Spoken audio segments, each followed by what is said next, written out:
السلام علیکم ورحمۃ اللہ وبرکاتہ۔ جی وعلیکم السلام ورحمۃ اللہ۔ صحیح، آپ سے ایک سوال ہے کہ ہمیں یہ بتائیں کہ صلاۃ تسبیح کا کیا طریقہ کار ہے، یہ کب پڑھنی چاہیے اور اس کی فضیلت کیا ہے؟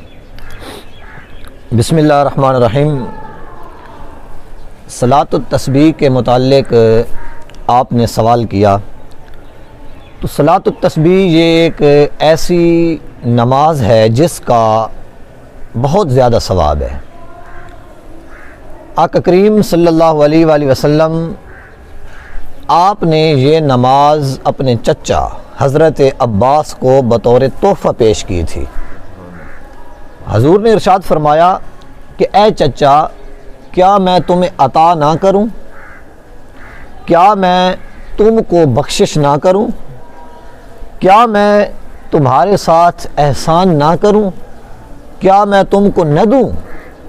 10 خصلتیں ایسی ہیں کہ اگر وہ پائی جائیں تو اللہ تعالیٰ اگلے پچھلے، ظاہر باطن، چھوٹے بڑے، قصدن کیے ہوئے اور غلطی سے کیے ہوئے اللہ تعالیٰ تمام گناہوں کو معاف فرما دیتا ہے۔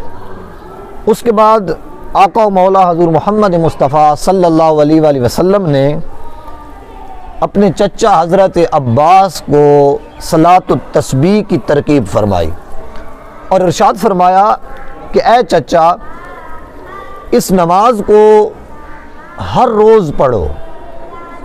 اگر ہر روز آپ نہیں پڑھ سکتے تو اس کو ہر ہفتے یعنی جمعے کے روز پڑھو۔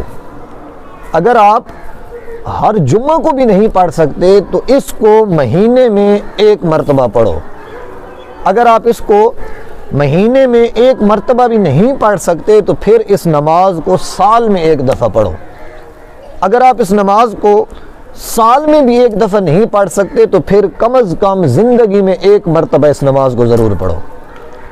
تو اس سے یہ ثابت ہوتا ہے کہ اس نماز کی بہت زیادہ فضیلت اور بہت زیادہ عظمت ہے، اور اللہ تعالیٰ اس کا بے پناہ اجر و ثواب عطا کرتا ہے، اور اللہ تعالیٰ اس نماز کے صدقے گناہوں کو معاف فرماتے ہیں۔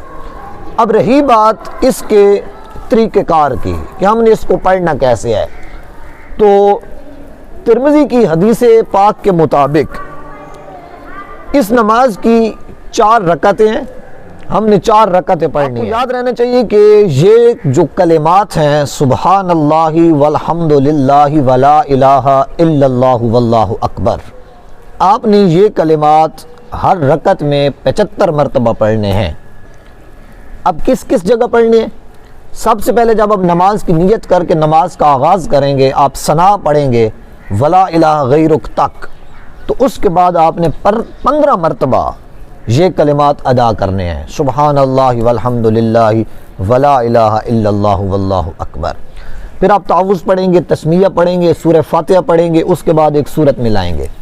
سورت ملانے کے بعد اور رکوع سے پہلے آپ نے 10 مرتبہ پھر ان کلمات کو دہرانا ہے۔ پھر جب آپ رکوع میں جائیں گے، رکوع میں جا کے پھر 10 مرتبہ یہی کلمات پڑھنے ہیں۔ رکوع سے اٹھنے کے بعد جب آپ کھڑے ہوں گے تو پھر 10 مرتبہ آپ نے ان کلمات کو دہرانا ہے۔ پھر جب آپ پہلے سجدے میں جائیں گے 10 مرتبہ وہاں پہ جا کے پڑھنے ہیں۔ پھر جب آپ سجدے سے اٹھیں گے تو 10 مرتبہ یہ کلمات وہاں پہ پڑھنے ہیں۔ پھر جب دوسرے سجدے میں آپ جائیں گے تو 10 مرتبہ پھر ان کلمات کو پڑھنا ہے۔ اور یہ یاد رکھیں کہ یہ کلمات سبحان ربی العظیم اور سبحان ربی الاعلیٰ کے بعد پڑھنے ہیں۔ 3 بار آپ یہ تسبیح پڑھ لیں گے، اس کے بعد ان کلمات کو آپ دہرائیں گے۔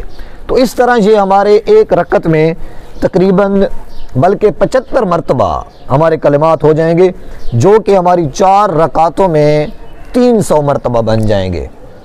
تو یہ ان کلمات کو پڑھنے کی ترتیب ہے۔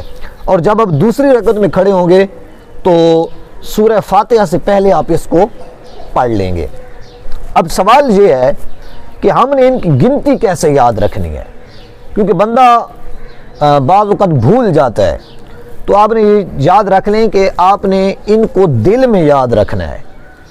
آپ ان جو ہے نا اس کی گنتی انگلیوں کو ایسے ایسے ہلا کے نہیں کر سکتے، دل میں یاد رکھنا ہے۔ اگر پھر بھی آپ کو خدشہ ہے کہ میں اس کو دل میں یاد نہیں رکھ پاؤں گا تو پھر آپ نے اپنی انگلیوں کو اپنے جسم پہ دبانا ہے، صرف دبا لینا ہے، اور وہ دبانا بھی اس طرح ہے کہ انگلیوں میں جو ہے نا وہ بہت زیادہ حرکت نہ آئے۔ تو اس طرح آپ نے یہ کلمات گننے ہیں اور ان کو یاد رکھنا ہے۔ دعا کرتے ہیں اللہ تعالیٰ سمجھ کے عمل کی توفیق عطا فرمائے۔